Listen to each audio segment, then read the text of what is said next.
오늘은 하루는 또 하루는 그리고 하루는 두 번째 시간으로 말씀 전하겠습니다.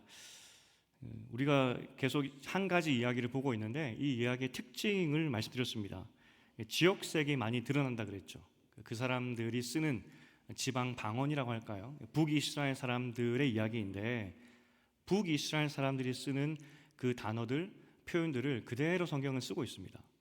왜 그랬냐면 이 이야기를 생동감 있게 쓰면서 독자들로 하여금 집중할 수 있도록, 그리고 덧붙여서 이 이야기를 굉장히 짜임새 있게 하고 있습니다. 하루는 또 하루는 그리고 하루는 그러면서, 그러니까 정성 들여 쓰고 있죠. 그 이야기에 집중하여서 뭔가 이 독자들에게 중요한 걸 알려주기 위해서 이렇게 쓴 거 아니겠습니까? 중요한 메시지가 있는 겁니다. 우리가 첫 번째 하루는에서 구루터기 같은 믿음의 여인을 보았습니다. 그 시대에도 역시나 믿음의 사람이 있었습니다. 참 감사하죠. 그리고 또 다른 하루에서는 어떤 일이 있었느냐? 그 믿음의 가정에게 엘리사가 아들을 줍니다. 참 믿음이 좋았고 모든 것을 다 갖추었던 그런 가정이었지만 그 당시 사회 통념상 아들이 없었기 때문에 수치고 부끄러움이죠. 믿음 좋은 가정의 이 부끄러움을 엘리사가 깨끗이 씻어주었습니다. 여기까지 보면 이게 참 인생이 살만하다, 참 좋다 하겠지만 오늘 마지막 세 번째 그리고 하루는이 시작되는데 이 18절입니다. 그리고 하루는에서는 그 아이가 죽게 됩니다. 어느 병인지 모르지만 내 머리야 내 머리야 하면서 고통스러워하죠. 아버지가 놀라서 아마도 이 아이를 빨리 엄마에게 데려가라 그랬던 것 같습니다. 아마 어린아이였던 것 같습니다. 근데 그 어린아이가 엄마 무릎에서 고통스러워하다 죽게 됩니다. 선지자의 예언으로 낳은 아들입니다. 하나님의 은혜죠. 그리고 이 가정의 수치를 씻어주는 정말 하나님의 은혜 중에 은혜인 아들인데 참 인생이 쉽지 않은 것 같습니다. 내 뜻대로 되지 않고요, 하나님의 선물로 준 아들조차도 잃어버리는 것이 인생이구나 싶습니다. 이때 이 여인의 행동이 굉장히 특이합니다.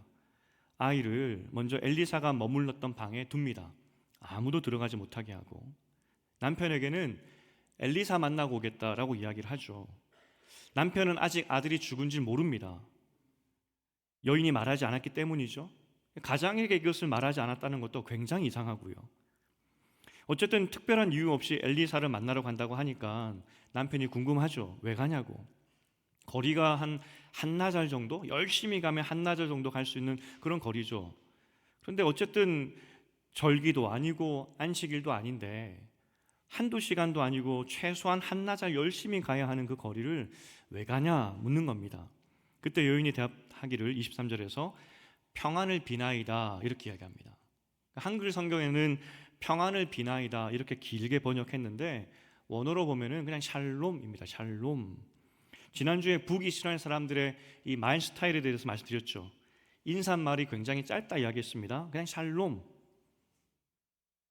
서울 스타일은 아닌 것 같습니다. 제가 부산에서 서울로 올라왔을 때 남자 동기들을 보면서 굉장히 닭살이 돋았던, 밥을 먹었니? 왜 끝을 올릴까? 굉장히 닭살스러웠는데 북이스라엘은 경상도 스타일 같습니다. 그냥 샬롬, 평안을 비나이다. 아마 의미는 걱정 마세요, 별일 아닙니다 이거였을 것이고, 사실 이 여인이 남편에게 또 거짓말하고 있는 겁니다. 이 여인이 종에게 명령합니다. 길 가다가 혹시 아는 사람 마주쳐도 내가 말하지 않는 이상 멈추지 말고 가라. 아주 귀한 분이라 할지라도 상관없으니 모른 척하고 가라. 그분이 알아보고 먼저 아는 척 해도 상관없으니 그냥 가라. 그리고 엘리사가 있는 갈멜산에 도착하게 됩니다. 하나님의 사람 엘리사는 하나님께서 알려주셨기 때문에 여인이 오고 있다는 것을 미리 알게 됩니다. 여기까지는 하나님께서 알려주셨습니다. 지금 여인이 너를 만나러 오고 있다. 그런데 그 다음은 알려주지 않았습니다. 여인이 왜 찾아오고 있냐면 아들이 죽었기 때문인데 하나님이 그것은 알려주지 않으셨습니다. 27절에 보면은 여인의 영혼이 괴롭다는 것까지는 엘리사가 알겠는데 하나님이 그 이유는 말씀해 주시지 않았죠. 엘리사가 이 여인이 왜 영혼이 괴롭게 되었는지 이유를 알 수 없기 때문에 그가 알 수 있는 것은, 그가 할 수 있는 최선의 방법은 사환을 그 여인에게 보내는 것이었습니다. 26절에 보니까 너는 달려가라 라고 이야기하죠. 여인에게 달려가라는 겁니다. 이 원어로 보면은 한 걸음에 달려가라, 굉장히 강조하고 있습니다. 쉬지 말고 여인을 향해서 똑바로 달려가라, 그거죠. 아니, 어차피 여인이 지금 엘리사를 만나러 오고 있습니다. 기다리면 옵니다. 그런데 엘리사는 왜 이 사환을 먼저 보냈을까요? 지금 엘리사는 분명히 이 여인이 영혼이 괴롭다는 걸 알고 있습니다. 왜 괴로운지 안타까운 마음에서, 그래서 사환을 먼저 보낸 것입니다. 이유가 뭔지 알라는 것이죠. 어쨌든 지금 엘리사도 여기서 알 수 있는 것이 굉장히 이 염려하는 마음으로 이 여인을 걱정하고 있구나는 것을 알 수 있습니다. 보통 사람이 괴로운 이유가 자신의 이유 혹은 가족들 때문에 괴롭지 않겠습니까? 그래서 물어봤던 것이 너는 평안하냐? 남편은 평안하냐? 아이는 평안하냐? 이렇게 묻게 됩니다. 이때도 이 여인은 북쪽 스타일대로 샬롬이라고 짧게 답하죠. 문제 없습니다. 이때도 이 여자는 거짓말한 겁니다. 정황상 게하시가 달려갔다가 또 달려와서 엘리사에게 보고했겠죠. 엘리사가 지금 궁금해하니까 선생님이요, 여인에게 물어봤는데 남편과 아이와 이 여인에게는 아무 문제가 없다고 합니다 라고 대답을 했을 겁니다. 엘리사가 생각했겠죠. 진짜 이상하다. 분명히 영혼이 괴로운데, 하나님이 그렇다고 말씀하셨는데, 그런데 왜 괴롭지? 엘리사 인생의 선지자가 된 이후에 아마 이런 경험은 처음이었을 것 같습니다. 하나님께서 항상 엘리사에게 말씀하셨기 때문에. 그런데 오늘은 침묵하시죠. 그 이유에 대해서. 아마 그 여인이 오는 동안에 기다리면서 엘리사가 기도했을 것 같아요. 하나님, 저 여인이 영혼이 괴로운데 무엇 때문에 괴롭습니까? 드디어 이 여인이 나귀 타고 이 엘리사를 만나게 됩니다. 그때 이 여인의 첫 번째 행동이 무엇이냐면 이 엘리사의 발을 붙잡는 것이었습니다. 원어로 보면은 그냥 붙잡는다 이 정도가 아니라 붙잡고 늘어졌다, 놓지 않으려고 매달렸다, 의지적으로 단호하게 붙잡았다는 겁니다. 이 엄청난 신뢰입니다. 이 두 가지의 의미에서 엄청난 결례인데, 일단 선지자와 백성 간에 경계가 있었습니다. 선지자는 하나님의 사람이었기 때문에 백성들이 함부로 다가갈 수가 없었습니다. 그런데 이 여인이 결례를 무릅쓰고 하나님과 백성 사이에 있었던 그 경계를 뛰어넘어서 붙잡아 버린 겁니다. 엄청난 신뢰입니다. 하나님의 선지자 앞에서 그렇게 하면 안 되는 건데, 사회 통념상으로도 이렇게 하면 안 됩니다. 어찌 이 여인이 남편이 아닌 다른 사람의 발을 붙잡고 늘어질 수가 있겠습니까? 있을 수가 없는 일이죠. 그래서 게하시가 급히 말리게 됩니다. 지금 뭐 하는 거냐고, 큰일 날 일을 하고 있다고. 그런데 이때 엘리사가 게하시에게 가만두라 이야기하죠. 왜냐하면 이 여인의 영혼이 괴롭다고. 그런데 하나님이 지금 침묵하고 있다고. 그 이유를 알 수 없다고. 이 여인이 이렇게 매달리는 이유가 있는 것 같은데 가만두라고 그렇게 이야기를 합니다. 그리고 여인이 했던 첫 번째 이야기가 28절입니다. 내가 나를 속이지 말라고 이야기하지 않았습니까? 이게 16절에 있었던 이야기입니다. 엘리사가 아들을 준다라고 이야기했을 때 거짓말하지 말라고, 속이지 말라고 이야기했었죠. 다시 한번 이야기하는 겁니다. 내가 그때 속이지 말라고 이야기를 했는데 이게 무슨 말이겠습니까? 내가 아들을 한 번도 구한 적이 없는데 당신이 주었고, 그런데 이게 어떻게 된 일입니까? 이 아들은 떠나버렸습니다. 오히려 내 인생이 더 괴롭게 되었습니다. 차라리 주지를 말지. 그 의미 아니겠습니까? 그런데 이때 하나님이 드디어 엘리사에게 이 문제를 해결할 수 있는 방법을 알려주십니다. 이 방법은 간단했습니다. 너의 지팡이를 게하시에게 주고 게하시가 그 지팡이를 가져가서 그 아이의 얼굴에 대면 살 것이다. 이것이 하나님께서 주신 방법이었고, 엘리사는 그래서 이 여인에게 방법을 알려줍니다. 이렇게 하면 살 거야. 그런데 하나님께서 이렇게 방법을 알려주셨는데 이 여인이 고집을 부립니다. 당신이 꼭 가야 되겠다고. 당신이 꼭 가야 되겠다고. 엘리사는 이 여인의 영혼의 괴로움을 알았기 때문에 이 여인의 간청에 응답하여서 같이 떠나게 되죠. 그리고 이후의 내용이 엘리사가 이 아이를 살리는 내용으로 기록이 되어 있습니다. 그리고 정말로 이 아이가 살아나서 엄마에게로 가죠. 이야기가 끝입니다. 여기까지가. 근데 제가 앞서 말씀드렸지만 특별히 이 여인의 이야기가 성경에서 굉장히 짜임새가 있고 또 집중할 수 있도록 성경은 정성스레 쓰고 있는데 이 메시지의 중심 의미가 뭘까? 메시지가 뭘까 하는 것이죠. 어떤 사람들은 이 기도를 이야기합니다. 기도. 이 여인이 했던 행동들이 기도의 모범이라고 이야기를 하죠. 충분히 가능성이 있습니다. 그 당시 아무도 하나님의 사람을 찾지 않을 때입니다. 믿음이 없었던 때인데 이 여인은 믿음으로 엘리사를 찾아오죠. 남편에게 아이의 죽음을 알리지 않은 것도 어쩌면 믿음일 수도 있습니다. 이 아이가 어차피 살아날 것이기 때문에. 간절함의 모범일 수도 있습니다. 얼마나 간절했으면 엘리사의 다리를 붙잡았겠습니까? 그러면 안 되는데. 또 엘리사가 지팡이면 살 수 있다라고 이야기를 했지만 간구, 이루어질 때까지 간구하는 이 간구의 지속성, 여기에 대한 모범도 될 수도 있겠죠. 기도의 모범으로 해석할 수도 있겠습니다. 그런데 성경을 보면 이보다 훨씬 믿음 좋은 사람이 있습니다. 이 여인이 정말 기도의 모범이 될까 할 정도로 훨씬 뛰어난 사람이 있습니다. 마태복음 8장에 보면 백부장 이야기가 나옵니다. 로마 사람이었고 로마의 관리였습니다. 그런데 그 집에 있었던 종 하나가 중풍병으로 죽게 됩니다. 먼저 로마 관리가 이 종, 그러니까 오늘 죽어도 누구 하나 눈 깜짝하지 않을 그 종을 위해서, 이 사람의 생명을 위해서 간구한다는 것 자체가 참 놀랍죠. 또 중풍병이었기 때문에 이건 마비되는 병 아니겠습니까? 이 발병 자체가 짧은 기간 아니었을 겁니다. 며칠, 몇 달 혹은 몇 년 그렇게 누워 있다가 죽게 된 겁니다. 더군다나 지금 부탁하는 대상 상대가 유대인입니다. 그 유대인에게 오늘 죽어도 누구 하나 눈 깜짝하지 않을 하인의 생명을 위해서 구하러 온 겁니다. 자존심 상하죠. 참 여기까지 보면 백부장이 사람을 정말 사랑하는 사람이구나 싶습니다.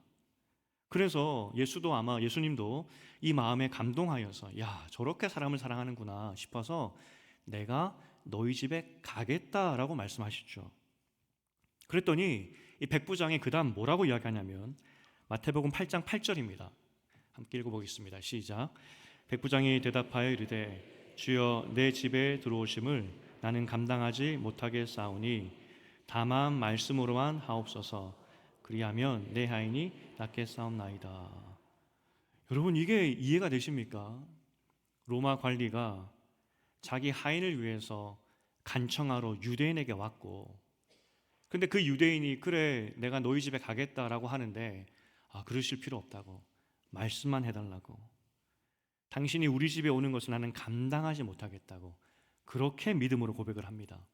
이 믿음의 결과 8장 10절을 함께 읽어보겠습니다. 시작. 예수께서 들으시고 놀랍게 여겨 따르는 자들에게 이르시되 내가 진실로 너에게 이르노니 이스라엘 중 아무에게서도 이만한 믿음을 보지 못하였노라. 이스라엘 중에서 이만한 믿음을 내가 본 적이 없다. 그리고 병이 낫죠. 기도, 간구, 믿음에 대한 모범이라고 할 때 오히려 이 백부장이 모범이 되지 않겠습니까? 또 성경은 무엇이든지 구하는 것은 받은 줄로 믿으라 라고 말씀하셨는데 이 여인은 살아날 방법을 들었음에도 불구하고 그 엘리사를 데리고 간 것 보면 진짜 모범이 될 수 있을까 하는 생각이 들죠. 만약 정말 이 여인이 간청하는 기도로 기도했기 때문에 아이가 살아났다라고 한다면 오늘 우리는 이 여인처럼 예수님의 발을 붙잡고 놓아주면 안 됩니다. 혹시 우리가 기도했는데 응답되지 않는다 하는 것이 있다면 우리의 정성이 부족해서겠죠. 이 여인처럼 끝까지 붙잡아야 되는데. 근데 잘 생각해 보십시오. 수많은 사람이 인류 역사를 통틀어서 수많은 사람이 죽음 앞에서 기도했을 겁니다. 하나님 살려주시옵소서. 그런데 딱 이 아이만 살아남게 되는 것이죠. 정말 엄마의 기도 때문일까요? 만약 하나님이 살려주지 않았다면, 그리고 하나님께서 우리의 간절한 기도를 들어주시지 않는다면 그건 인색한 하나님이 되는 거 아니겠습니까? 오늘 본문에서 하나님은 우리의 기도의 정도에 따라서 기도를 듣거나 듣지 않는 그런 옹졸한 하나님으로 만들면 안 된다는 겁니다. 성경이 정성 들여서 이 이야기를 쓴 이유가 그러면 뭘까? 기도의 모범은 완전한 답이 아닌 것 같은데 이렇게 정성 들여 쓰는 이유가 뭘까 하는 것을 다시 생각해 봐야 됩니다. 성경이 지금 사투리, 소위 말해서 북쪽 이야기 어투들을 쓰고 또 하루는 하면서 짜임새 있게 쓰는 이유는 감정이입해서 이 글을 읽어보라는 겁니다. 우리가 마치 영화나 드라마를 볼 때 깊숙하게 그 영화와 드라마에 감정이입이 되어서 그렇게 보고 있듯이 오늘 이 짧은 이야기지만 이 여인의 마음이 어떠했을까? 한번 이 여인의 마음으로 이 글을 읽어보라는 것이겠죠. 우리가 감정이입해서 느껴야 하는 감정, 이 여인이 느꼈던 감정을 느껴야 되는 것이 어떤 감정이냐? 죽음 앞에서의 슬픔입니다. 사람은 누구나 죽는다는 겁니다. 모든 사람이 죄인이기 때문에 죽음은 피할 수가 없습니다. 이것이 단지 슬픔 정도가 아닙니다. 세상에서 가장 똑똑한 인간들조차도 여전히 해결하지 못한 것이 이 죽음의 문제죠. 그러니까 그들에게는 수치입니다. 이렇게 인류의 뛰어난 과학과 지식으로도 이길 수 없는 것이 있다니 수치스럽죠. 죽음 앞에서. 동시에 인간이 아무것도 아니라는 것을 보여주는 것이 죽음입니다. 죽음. 이 오늘의 죽음 앞에서 울고 있는 이 여인의 이 감정을 느껴보라는 겁니다. 나이키 창업주가 있습니다. 우리 스포츠 의류 신발 만드는 필 라이트라는 사람인데 이 사람이 자신의 인생을 돌아보면서 슈독이라는 자서전을 쓰게 됩니다. 슈독이 어떤 의미냐면 슈는 신발이고요. 독은 개입니다. 개가 하나 물면은 놓지 않듯이 신발을 물고 놓지 않는, 그러니까 신발 업계에서 쓰는 용어 중에서 신발에 미친 사람을 지칭할 때 슈독이라고 이야기를 하더라고요. 이 사람의 자서전도 이렇게 시작을 합니다. 미친 생각. 내가 미친 생각에 꽂혀서 이 사업을 시작하게 되었는데 라고 하는 것이 이 사람의 자서전 일대기의 이야기였습니다. 원래 이 사람도 달리기 선수였고요. 그런데 이 길로는 더 이상 나갈 수 없다 생각을 하여서 그렇다면 선수들이 좋은 신발 신고 좋은 기록을 내는 것을 도와줘야 되겠다 해서 시작한 것이 이 신발 사업이었습니다. 이 책의 구성을 보면은 1962년부터 그가 24살 때 미친 생각으로 처음 이 사업을 시작했던 그 순간부터 1980년까지 연도별로 자서전을 쓰고 있습니다. 왜 그러면 1980년이냐? 1980년에 나이키가 주식으로 상장했다 하더라고요. 그래서 그 과정, 처음부터 주식 상장까지 연도별로 이야기를 쭉 쓰고 있습니다. 그게 전체 구성이고요. 그런데 1980년이 끝나고 나서 마지막 하나 챕터가 더 붙습니다. 근데 이 챕터는 연도가 없어요. 연도 대신에 제목을 붙였는데 어떤 제목이냐? 해질녘이라는 제목입니다. 이 해질녘 챕터는 이 연도가 어떻게 시작하냐면 2007년 이야기로 시작을 합니다. 80년이 끝나고 나서 한 26, 7년이 지난 후부터 이 이야기 마지막 챕터 해질녘이 시작이 됩니다. 이 사람이 2006년에 은퇴를 했지만 여전히 2007년이 될 때에도 이제 출퇴근을 했다고 합니다. 왜냐하면 이사회 의장이기 때문에 매일 출퇴근하면서 그 출퇴근길에 그 회사 캠퍼스에 보면 나이키 신발을 신고 성공한 스포츠 스타들의 그 사진들이 쫙 전시해 있다고 합니다. 마이클 조던을 비롯해서 타이거 우즈까지 우리가 잘 아는 스타들이죠. 자랑이죠. 내가 평생 이 의료 사업 그리고 이 스포츠 사업을 했는데 내가 만든 것을 신고 입고 성공한 사람들의 사진을 보면서 자랑할 만하겠죠. 이 사람이 표현하기를 그들은 단지 고객이 아니라고 이야기합니다. 왜냐하면 선수들의 피땀 눈물을 알고 있기 때문에 함께 고민하면서 어떻게 하면 그 사람에 맞는 것을 만들어서 최상의 성과를 내게 할까 고민하다 보니까 이 스포츠 대스타들이 자기에게는 가족 같다 이야기를 하더라고요. 그 이야기들 지금 시간이 다 지나서 그들의 관계를 회상하는 것이 해질녘 챕터의 이야기입니다. 그런데 그 많은 것들을 회상하면서 이렇게 쓰고 있는 한 문장이 있습니다. 물론 가장 많이 생각나는 사람은 바로 아들 매튜다 이렇게 이야기합니다. 수많은 스포츠 스타들이 있었고 가족 같은 그런 선수들이 있지만 가장 생각나는 사람은 아들이다는 거죠. 그리고 아들에 대해서 이야기를 하게 됩니다. 아들 매튜는 자기와는 다르게 도전적이지도 않았고 위험을 감수하는 그런 모험적인 사람도 아니었다고 합니다. 그렇게 아들이 자기와는 좀 달랐기 때문에 그래서 그 아들과 자기와의 관계가 원만하게 되기까지는 굉장히 시간이 많이 걸렸다고 해요. 그래서 자기와는 다른 아들 때문에 걱정도 많았고 하지만 다행히도 그가 원하는 일을 하게 되고 안정적이 되었다고 하죠. 그런데 34살 아들이 휴가 때 평소 성격과는 다르게 대담하게 과감하게 스쿠버 다이빙을 하게 되었고 깊은 곳에 들어가게 되었고 그날 사망하게 됩니다. 그때 일을 마지막 챕터로 담담하게 기록하고 있죠. 그가 인생을 정리할 때 그 마지막 챕터에 가장 생각났던 사람은 그를 가족같이 여기는 스포츠 대스타들도 아니고 그 아들이었다는 겁니다. 아무리 세상에서 성공하고 찬사를 받고 슈퍼스타들의 스타인 이 사람도 죽음 앞에서 좌절을 보게 되죠. 인간이 절대로 넘을 수 없는 것이 죽음입니다.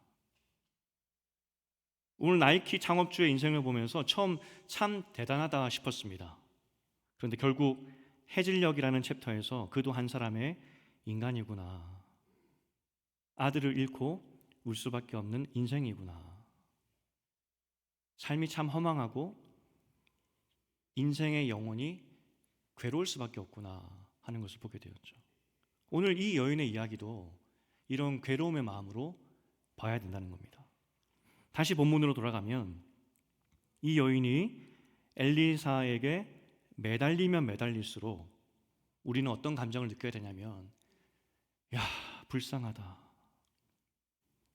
남편에게 아이가 죽었다는 것을 말하지 않은 것을 보면서 믿음이라기보다는 어떻게든 이 아이를 살려내고 싶은 엄마의 절박한 몸부림이구나.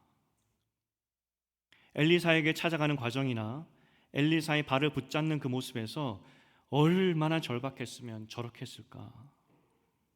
그리고 엘리사에게 반드시 우리 집으로 가야 됩니다라는 간청하는 모습에서 억지라기보다는 절규구나 하는 것을 볼 수 있어야 된다는 거죠.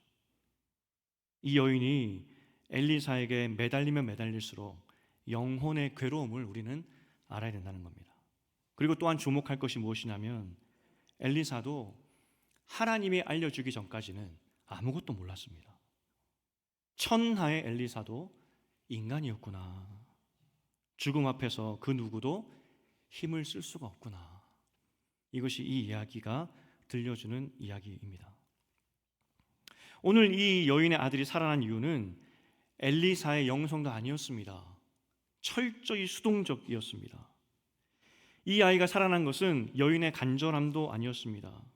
오히려 믿음의 모범이라기보다는 자기 감정에 치우친 불쌍한 여인일 뿐이었습니다. 아무도 이 여인의 아들을 살려줄 수가 없었습니다. 죽음 앞에서 절망, 수치, 눈물을 흘릴 수밖에 없는 것이 인생이죠. 하지만 기적이 일어납니다. 하나님께서 이 아들을 하나님의 은혜로 살려주신 것이죠. 하나님의 은혜가 이 아이에게 생명으로 임했다는 겁니다. 오늘 영혼이 괴로웠던 이 여인에게 은혜가 임했다.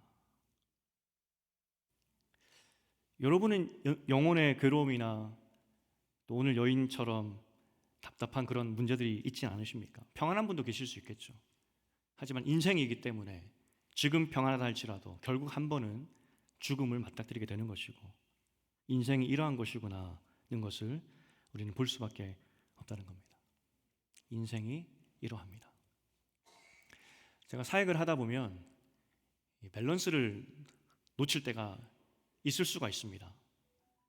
성도의 삶과 신앙의 삶 그리고 현실, 이 목사가 목회만 하다 보면 실제 성도님들의 삶을 놓쳐버릴 때가 참 많거든요.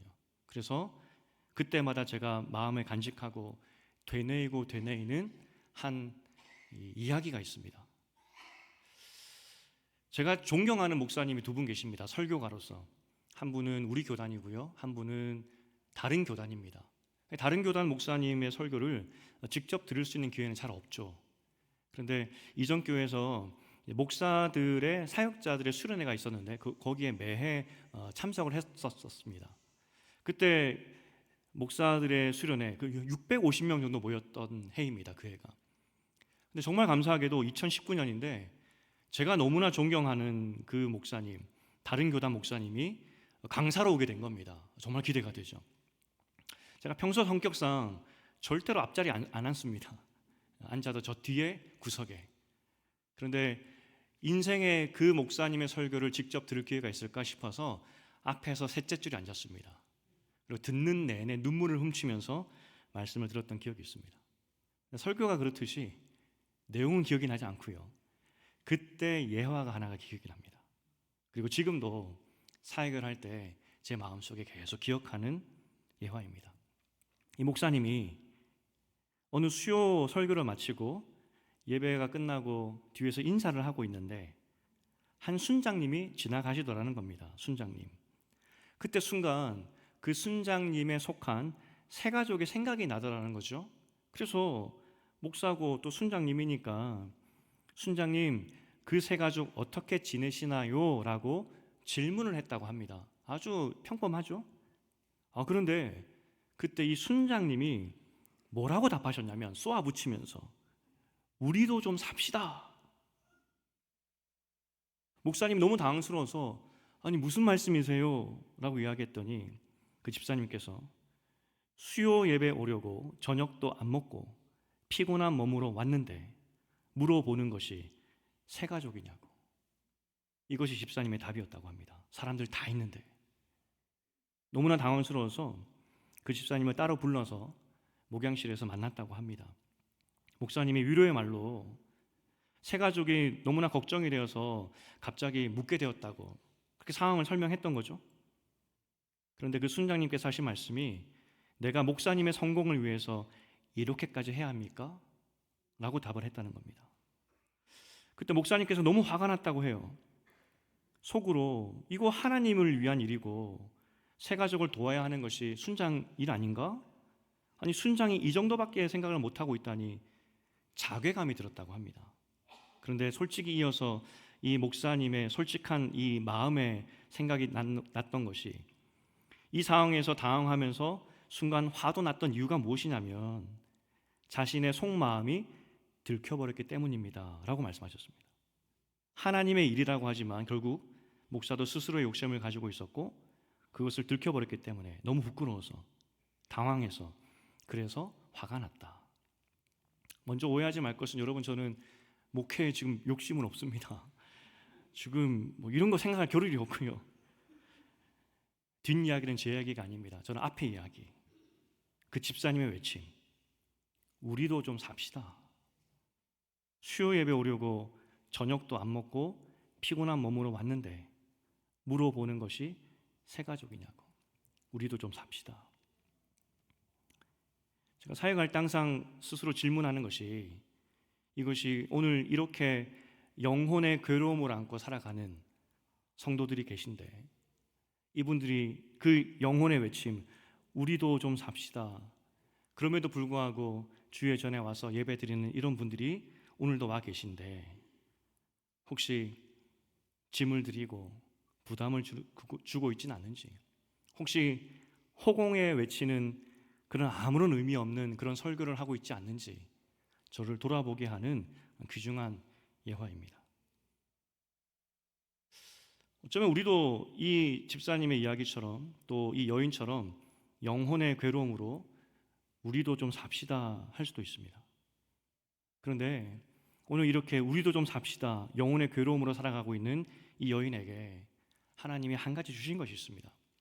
그리고 이 엘리사의 이야기는 결국 예수님의 사역을 보여주는 사역이라고 말씀드렸는데, 오늘 하나님께서 영혼의 괴로움 그리고 이 세상의 강팍함 때문에 우리도 좀 삽시다 라고 말할 수밖에 없는 것이 우리 인생인데, 그런 인생을 살아가는 우리에게 한 가지 주신 약속이 뭐냐면 생명입니다.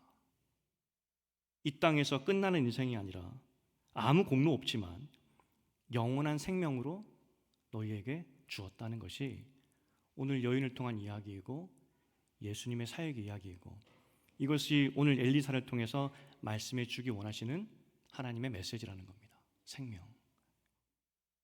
성경은 이렇게 이야기하고 있습니다. 요한복음 3장 16절 함께 읽어보겠습니다. 시작. 하나님이 세상을 이처럼 사랑하사 독생자를 주셨으니 이는 그를 믿는 자마다 멸망하지 않고 영생을 얻게 하려 하심이라. 오늘도 삶에 지친 마음으로 여기 오신 분도 계실 수 있습니다. 살다 보면 오늘 여인처럼 기가 막힌 영혼의 괴로움이 있을 수도 있습니다. 그런데 오늘 하나님께서 우리를 사랑하신다는 그 증거로 다른 것이 아니라 우리에게 아들을 주시고 생명을 주셨다는 겁니다. 우리도 좀 삽시다는 마음으로 원망할 수 있겠죠. 하지만 오늘 말씀은 그 어떤 것보다 가장 중요한 생명이 너희에게 임했다는 것을 기억하라. 자기 아들을 아끼지 아니하시고 우리 모두에게 은혜로 주신 하나님께서 너희 쓸 것을 은혜로 주시지 않겠냐. 그것이 하나님 아버지의 말씀이라는 겁니다. 그런데 이 말씀 보면서 하나님은 왜 침묵하셨을까? 아니, 엘리사에게 말씀해 주시면 되잖아요. 저 여인이 지금 아들이 죽었다. 오늘 하나님은 이 여인이 직접 이야기하도록 만드셨습니다. 사실 거짓말했던 것이 이 여인의 모습이었고 믿음의 내용도 별로 없어 보입니다. 하지만 영혼이 괴로운 사람에게, 이 땅을 살아가는 우리에게 하나님께서 무엇을 원하시는지 여기서 알 수 있는 것이 다른 것이 아닙니다. 하나님께 와서 토로하라. 그럼 내가 듣고 응답하겠다. 오늘 이 여인에게 침묵하신 이유는 스스로 하나님 앞에 토로하게 하기 위함이라는 거죠. 기도는 우리 마음을 하나님께 토로하는 것입니다. 우리가 쏟아놓을 때 하나님께서 듣고 응답하신다는 것이죠.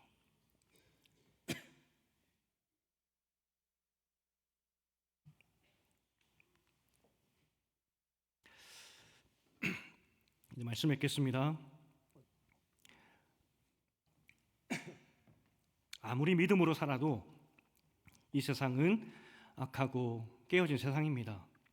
그래서 이 깨어짐에서 오는 슬픔들이 우리를 닥쳐오죠. 그때마다 우리도 좀 삽시다 할 수가 있다는 겁니다. 오늘 여인이 이야기하듯이 내가 언제 아들을 원했냐고, 왜 거짓말했냐고 하는 것이 우리 인생일 수가 있습니다. 그런데 성경은 우리에게 이야기합니다. 오늘 이야기를 통한 교훈이 무엇이냐면 인간이 넘어설 수 없는 생명을 주신 하나님께서 그 모든 것을 주신다는 것이 오늘 본문을 통한 하나님의 약속이라는 것이죠. 예수 믿고 구원받은 여러분, 세상 살다가 넘지 못할 그런 일들이 있을 수도 있습니다. 그런데 하나님이 오늘 나에게 생명을 주셨으니 내 인생도 돌보신다는 그 믿음으로 인생의 여러 가지 파도들을 이기시는 여러분 되시기를 주님의 이름으로 축복드립니다.